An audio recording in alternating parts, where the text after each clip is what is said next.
Bobisso.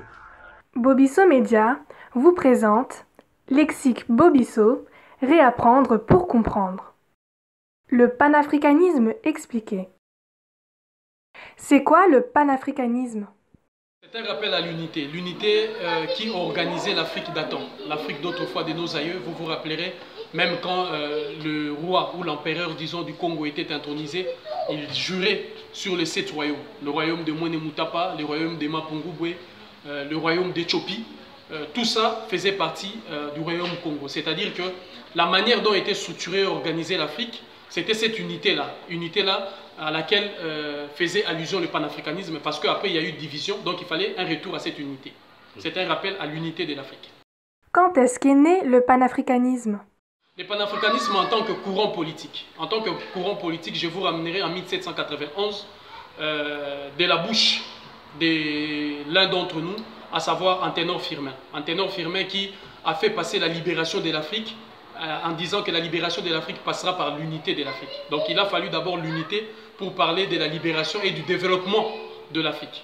Donc cette unité dont il faisait allusion, c'était l'unité datant de l'Afrique avant les razzias négrières. Mais le panafricanisme en tant que, je dirais, force de combat, le panafricanisme en tant que force de combat et force de libération, je le ramènerai vers les années 1400, sous la conduite de Bioko Subioyo. Bioko Subioyo qui a conduit la libération du peuple africain déporté vers les Amériques, notamment plus précisément dans les villages de Sambalé en Colombie, qui a été le premier à avoir instauré une organisation unitaire panafricaine sur le plan culturel, économique et politique vers 1454 et 1464. Là, c'est en tant que feu du combat et un mouvement actif qui a été porté par des marrons, ce qu'on a appelé des marrons tout au long de l'histoire de l'Afrique, notamment en Colombie, en passant par l'Haïti, la Jamaïque, et ainsi de suite. Et en tant que courant politique, ça a été repris après, après Anténor Firmin, par Georges Padmore, le Marcus Garvey, tous les contemporains de l'époque, le Marcus Garvey, le Georges Padmore, les Simon Kimbangu, qui ont tous porté la vision de l'unité de l'homme noir et du peuple noir de partout dans le monde. Le panafricanisme ne se résume pas qu'à la terre d'Afrique. Parce que l'Afrique, c'est quoi? L'Africain est le représentant, ou si vous voulez, la personnification de la terre de l'Afrique. La femme africaine est, si vous voulez, le miroir de la terre de l'Afrique. Donc, partout où il y a un Africain, ça nous renvoie à cette culture ou à cette identité africaine. Évidemment, c'était les fils d'Afrique. C'était les fils d'Afrique qui prenaient le retour à cette unité. Parce que nous avons vu qu'il y a eu une division, qu'il y a eu l'intrusion de certaines forces obscures qui nous ont divisés, esclavagisés, maltraités. Donc il fallait le retour à cette unité. Mais cette unité, dans sa phase finale, dans son aboutissement, ramène au retour vers l'Afrique. Donc le retour de tous ceux qui ont été déportés vers la mère patrie Afrique. Quelle nuance faites-vous entre le panafricanisme politique et culturel? Le panafricanisme en tant que courant culturel, je le mettrai même ensemble en tant que courant culturel et militaire, nous ramène vers la révolution haïtienne. La révolution haïtienne, comme vous le savez, le prêtre Boukman, le prêtre vaudou Boukman a réussi aujourd'hui à bâtir le premier état culturel de l'Afrique en réunissant toutes les nations africaines autour de 21 nations. C'est ce qu'on appelle aujourd'hui les 21 nations de l'Afrique guinée, qui sont les 21 courants de pensée venus de l'Afrique de partout, du Sénégal, du Nigeria, du Congo, de Zoulou, de partout, qu'il a essayé de placer autour de 21 nations. Et ce sont ces 21 nations-là qui ont fait le panafricanisme culturel, qui a été d'ailleurs le socle fondamental de la création, si vous voulez, du deuxième État noir, parce que Bioko Subioyo a créé le premier État qui a été accepté et considéré par les Hollandais et autres, et les Britanniques. Et il y a eu l'Haïti, qui a été créé comme État au lendemain, en plein vent de l'esclavage. Et c'est ça qui a permis aussi la mise en place du panafricanisme en tant que courant militaire. La réunification de tous les fils et filles dignes de la mère patrie avec des techniques venues de tous les peuples, notamment du Congo, avec les rites de Makaya, des Simbi, c'est-à-dire des techniques véritables qui nous ont permis de vaincre l'armée occidentale, la plus puissante de l'époque, l'armée de Napoléon. Donc c'est ce courant-là vers la révolution haïtienne qui, si vous voulez, scelle le sceau du panafricanisme culturel, mais aussi militaire. Qu'en est-il de ce panafricanisme politique et culturel aujourd'hui? Aujourd'hui, il y a eu, si vous voulez, une perte de vitesse. Une perte de vitesse parce que ceux qui veulent être aujourd'hui des panafricains veulent étudier la culture panafricaine. avec les yeux de l'Occident. Or, il faut rentrer dans le principe qui ont été établis en Haïti sur la base de 21 nations de l'Afrique guinéenne, dont le vaudou est la lumière par excellence qui aujourd'hui essaye de nous expliquer ces choses-là, mais aussi la santeria, les kumina, les candomblé. C'est-à-dire, c'est ça le socle véritable du panafricanisme, si vous voulez, culturel. Et le panafricanisme militaire sera l'association de tous ces grands guerriers du Manding. Rappelez-vous par exemple des l'hymne de Mwazoulou.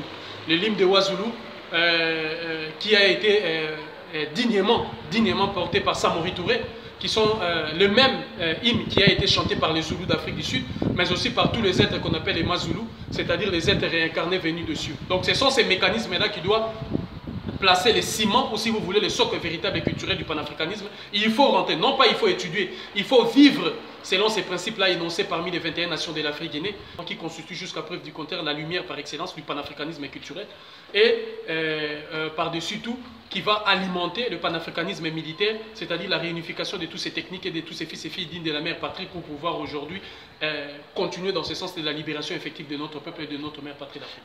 C'est quoi le vaudou? Le vaudou, si vous voulez, c'est la culture. Aujourd'hui, il est considéré comme la culture africaine. Et la culture africaine exprimée en Haïti par le peuple haïtien. C'est en fait, si vous voulez, la lecture véritable du monde visible et invisible, et la manière dont l'Africain conçoit le monde. La relation qui existe entre l'homme, les animaux, les êtres invisibles, le ciel et la terre. La connaissance, si vous voulez, de la nature. En 2 mots, je les résumerai par la connaissance et l'amour de la nature. Qu'est-ce que le panafricanisme aujourd'hui dans le monde? Le panafricanisme aujourd'hui dans le monde, c'est ces courants-là, politiques maintenant, qui agit, mais aussi de cette force active, c'est-à-dire qu'une action de libération, comme l'ont fait les Marrons, et une pensée politique qui veut effacer la division de l'Afrique. Cette division, elle est territoriale, cette division, elle est identitaire, cette division, elle est culturelle, cette division, elle est politique, cette division, elle est économique, qui a été, si vous voulez, matérialisée par l'acte de la conférence de Berlin, qui a dépiécé les pays africains, qui a aujourd'hui fait que beaucoup de fils et filles dignes de la mère patrie sont retrouvés vers les Antilles, vers les Caraïbes et tout. Donc, le panafricanisme en tant que courant politique, c'est l'intégration, si vous voulez, de tous ces territoires des Antilles souverains, comme par exemple l'Haïti, comme par exemple Jamaïque, comme par exemple Trinidad et Tobago, qui doivent réintégrer un grand ensemble de politiques et économiques africains avec des pays africains actuels en effaçant toutes les frontières établies par les colons. Parce que ce soit les frontières de l'Haïti, que ce soit les frontières du Congo, du Sénégal, que ce soit les frontières de la Jamaïque, de la Trinidad et Tobago, tous ont été édictés et établis par les royaumes européens et occidentaux qui nous ont esclavagisés et envoyés dans la misère la plus absolue. Qui sont les pères du panafricanisme? Ce sont ces figures-là que je vous ai citées. Depuis Antenor Firmin, Georges Padmore, en Kwame Nkrumah, Lumumba, Barthélemy Boganda. D'ailleurs, Barthélemy Boganda qui, dans sa vision, avant les indépendances, préconisait déjà au lendemain de l'indépendance de la République centrafricaine, il aurait fallu que la République centrafricaine, le Congo-Brazzaville, le Tchad, le Niger soient dissous et le Gabon dans un seul État. Donc pour pouvoir jouer un rôle prépondérant sur l'échiquier de la politique internationale. Donc c'est tous ces pères-là, toutes ces figures-là, les Marcus Garvey, eux tous, les Dubois, qui sont considérés, si vous voulez, comme les pères, les figures de proue du panafricanisme. Mais il y a aussi les dames comme des Kimpa Vita, de la reine Zinga, autant des figures de proue d'Harriet Tubman, qui ont combattu justement pour pouvoir ramener cette unité et de prôner cette unité africaine et le retour de déportés vers la mère patrie, mais aussi, si vous voulez, l'intégration et la dissolution de tous ces pays nés de la volonté occidentale dans un ensemble politique et économique comme ce fut autrefois. C'est quoi la différence entre un panafricain et un panafricaniste? Un panafricain, c'est un Africain qui considère l'Afrique dans son ensemble comme son pays. C'est un Africain qui n'est pas rattaché dans ses actes, dans ses actions, dans sa pensée, dans son discours, à des nationalités héritées de la colonisation. C'est-à-dire c'est celui qui considère, c'est un nationaliste africain au vrai sens du terme. C'est lui qui considère l'Afrique tout entière comme sa patrie. Mais il doit être d'abord africain.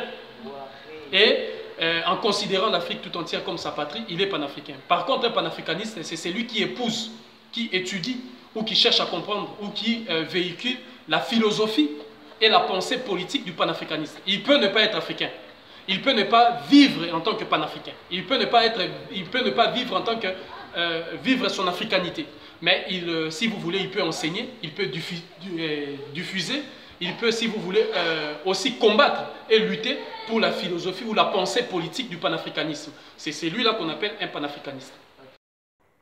Le panafricanisme a-t-il un lien avec d'autres continents en dehors de l'Afrique?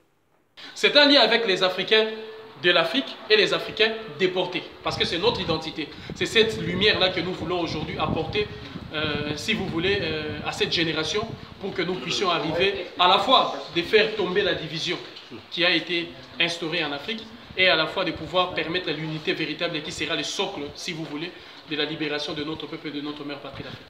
Pourquoi les Africains devraient-ils être déportés? Lorsque l'Européen est arrivé en premier, nous avons établi, si vous voulez, des relations même diplomatiques. On se rappellera toujours des relations qu'il y a eu entre le royaume Congo et le Vatican, et bien d'autres royaumes, c'est-à-dire que le roi Kankan Moussa avec la Chine.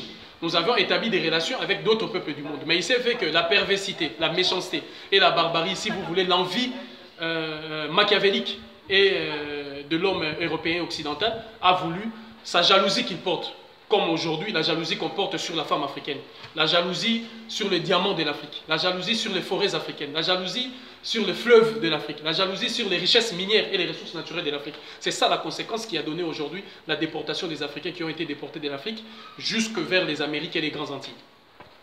Comment expliquez-vous le patriotisme africain? Le patriotisme, c'est cet amour véritable de l'Africain pour sa patrie. C'est cet amour qui pousse au sacrifice suprême pour défendre son peuple, sa nation et ses ressources. C'est cette volonté de s'affirmer véritablement en tant qu'Africain, d'être Africain, de vivre en tant qu'Africain et de, si vous voulez, de posséder l'ensemble de ce qui vous appartient. C'est cette volonté-là, si vous voulez, au prix de la mort, au prix de tout, de défendre son identité et de défendre, si vous voulez, ses richesses et sa patrie. Existe-t-il un patriotisme similaire au Patriot Act comme ailleurs dans le monde? Nous avons vu le patriotisme lorsqu'il s'est agi de la volonté aujourd'hui du président Kwame Nkrumah de mettre fin à la colonisation européenne. Nous avons vu le patriotisme qui s'est exprimé en Patrice Lumumba lorsqu'il s'est agi de mettre fin à la colonisation belge. Nous avons vu le patriotisme en la personne de Laurent Gbagbo lorsqu'il s'est agi de mettre fin à l'hégémonie économique et financière de la France en Côte d'Ivoire. C'est-à-dire qu'il y a eu plusieurs expressions du patriotisme. Nous avons vu le patriotisme avec Simon Kimbangu lorsqu'il s'est agi de mettre fin à la domination, si vous voulez, spirituelle et culturelle, à la domination simplement de l'homme sur un autre homme. Nous avons vu l'expression avec Kimpavita, nous avons vu l'expression du patriotisme avec beaucoup de fils et filles dignes de la mère patrie Afrique. Nous avons vu le patriotisme lorsqu'il s'est agi de pouvoir valoriser les génies créatifs des Africains. C'est un patriotisme que font les Noirs américains lorsqu'ils se connectent à leur Afrique d'antan pour pouvoir donner au monde cette diversité de musique qu'ils ont donnée à la planète. C'est du patriotisme véritable.